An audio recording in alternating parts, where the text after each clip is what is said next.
여러분, 문재인 정부의 부동산 정책은 말하지 않아도 실패라는 것을 다 알고 있습니다. 그동안 시장 경제를 완전히 무시하고 수요와 공급 법칙 중에 수요만 계속 억제해 왔거든요. 공급에 대한 이야기는 그야말로 조금밖에 없었습니다. 그러다 보니까 부동산 시장에는 왜곡이 왔고 그 왜곡은요 패닉 바잉을 불러올 정도로 난리도 아니었습니다. 영끌이란 말이 탄생이 되고 비투란 말이 나왔습니다.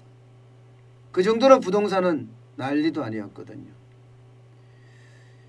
그런데 이번에 이제 25번째 부동산 대책이 아마 오늘 발표가 될 겁니다.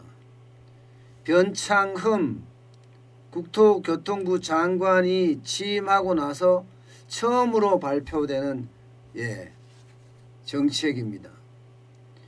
지금까지하고는 다르게 분명히 공급에 대한 이야기가 계속 나오고 있어요. 현재까지는 전국에 85만 가구를 짓는다 이런 이야기가 나오고 있고요. 서울에만 적어도 32만 5천 가구를 공급한다 이런 이야기도 지금 나오고 있는 중이에요. 문재인 정부 들어서서 공급에 대한 대책도 아마 최대 규모가 아닐까 이렇게 이야기하고 있습니다. 여기에다가 서울 수도권뿐만 아니라 지방 대도시에도 쉽게 말하면 아파트를 공급한다. 이게 핵심입니다. 변창흠표 부동산 대책의 가장 큰 핵심 한마디로 말씀드리면 역세권 중심으로 고밀도 개발을 하겠다. 이게 전체의 어떤 맥락을 가져가는 핵심이에요. 쉽게 말하면 지하철역을 중심으로 해서 이게 용적률을 엄청나게 높여주는 거예요. 700%까지 높여주고 높여진 부분에 대해서만 공급을 많이 하겠다 이런 얘기예요. 게다가 준고급 지역에 대한 것도 고밀도 개발을 하겠다. 이게 아마 변창흠표 개발의 핵심이 아닐까 이렇게 예상을 하고 있습니다. 기본적으로는 역사권 도심 고밀도 재개발 이게 핵심이라는 거죠. 과연 그런데 그 내용을 아직까지는 다 드러나지는 않았지만 지금까지 나온 것을 종합해보면 과연 이게 가능할 거냐, 이게 부동산 정책을 안정시킬 거냐, 그것을 다시 생각을 해봐야 되잖아요. 그런데 일단 역세권 중심의 어떤 고밀 개발을 한다는데 첫 번째 문제가 기부 체납에 대한 문제가 생깁니다. 기부 체납에 대한 문제. 무슨 말이냐? 이게 역세권 중심으로 재개발을 허락을 하되 용적률을 700%까지 높였잖아요. 그러면 높인 부분에 대한 용적률의 절반을 기부 체납으로 공공임대로 떼가겠다는 거예요. 700%를 높여줬으니까 보통 한 400%, 300%가 돼 있는 것을 300%, 400% 더 올려줬으니까 150%에서 200%를 떼가겠다는 이야기잖아요. 과연 이게 먹힐 거냐 시장에 다시 한번 이야기를 해봐야 됩니다. 일반적으로는요 조합들이 재건축 조합들은 보면 공공임대에 대해서 부정적인 인식을 굉장히 많이 갖고 있습니다. 그렇기 때문에 올려준 만큼 절반을 떼간다. 과연 이게 먹힐 거냐 하는 게 첫 번째 문제고, 또 하나의 문제는요 이게 공공임대 외에도 공공분양 예, 환매 조건부 분양, 토지 임대부 분양, 지분 적립식 주택, 뭐 이렇게 쉽게 말하면 나라가 배급해주는 어떤 모양새. 환매 조건부라는 것은요, 집을 팔 때 정부에다 팔으라 이런 이야기거든요. 토지 임대부는요, 정부가 땅을 대줄 테니까 위에 건물만 사라 이거예요. 대신에 땅 임대료는 내라 이런 이야기고요. 지분 적립형 주택은 지금부터 조금 지분을 적립해서 살면서 30년 40년 후에 갚아라 이런 이야기거든요. 쉽게 말하면 공공임대에 가깝습니다. 과연 이 부분에 대해서 어떻게 생각할 것인가 다시 한번 봐야 되는데요. 이것도 어쩌보면 공공임대에 대한 어떤 부정적인 역할이 굉장히 큰데 이게 시간이 먹힐 거냐 이런 이야기가 되는 거고요. 또 하나가 세 번째가 결국은 뉴타운 정책이 부활했다 이렇게 봐야 되거든요. 뉴타운 정책. 그런데 뉴타운 정책이 부활하면서 각각 역세권 중심으로 서울만 하더라도 8개 지구라고 이야기를 하는데 지금까지는 했을 때 이게 고밀도 재개발이잖아요.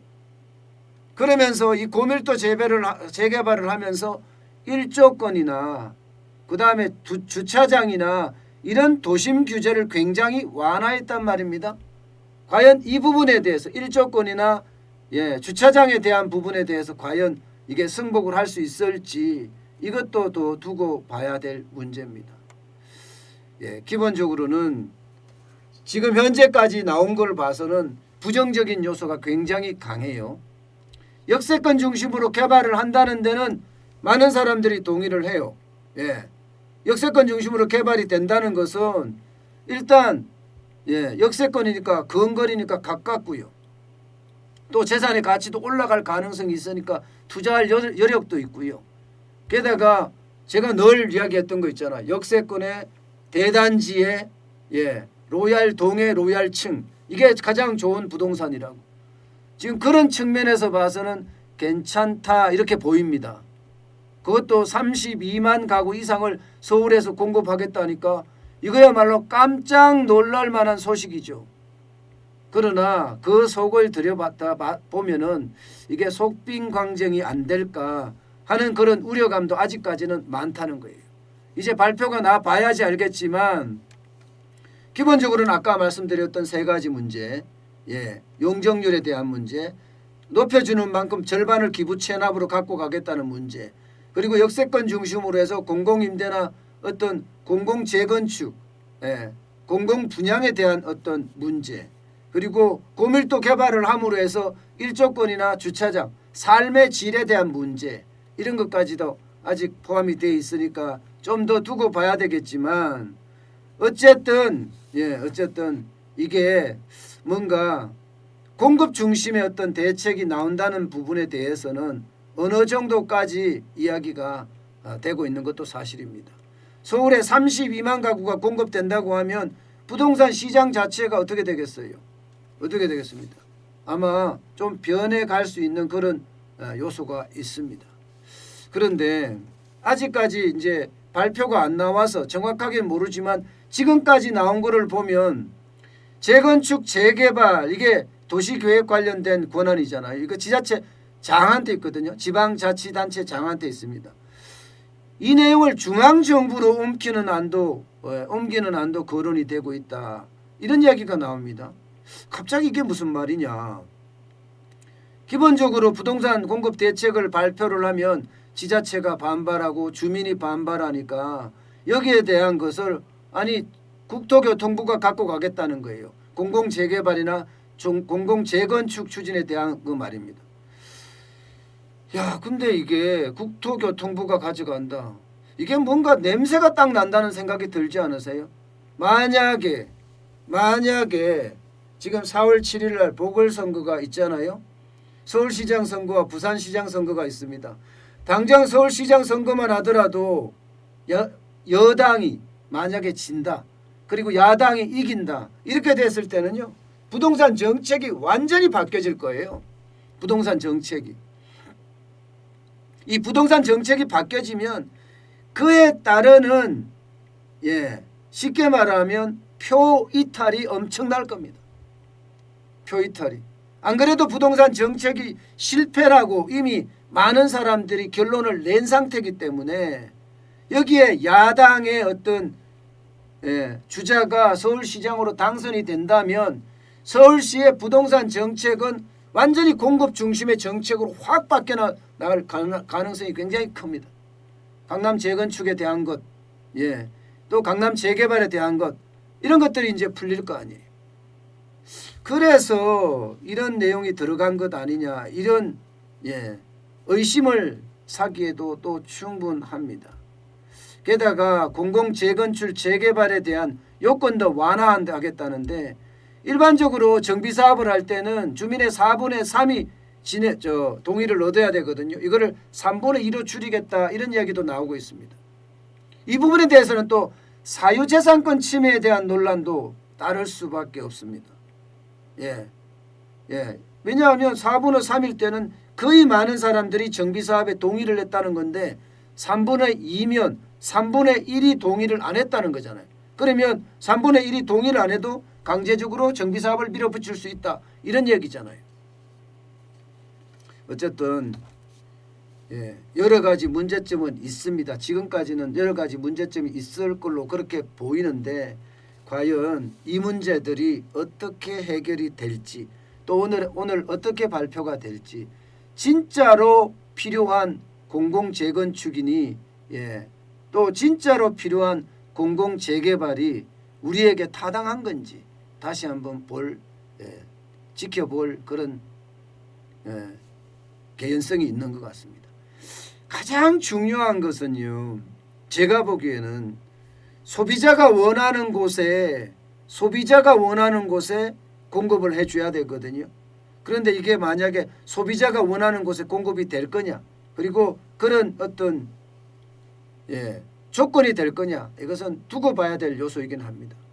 어쨌든 지금까지 규제 중심의 부동산 정책이 뭔가 공급 중심의 부동산 정책으로 조금씩은 바뀐다는 사실, 이것은요 어찌 보면 부동산 정책에 대한 실패를 인정하는 것 아니냐, 이렇게도 볼 수 있는 사안입니다. 오늘 여러분 발표가 되면 여러분과 함께 지켜보도록 하겠습니다.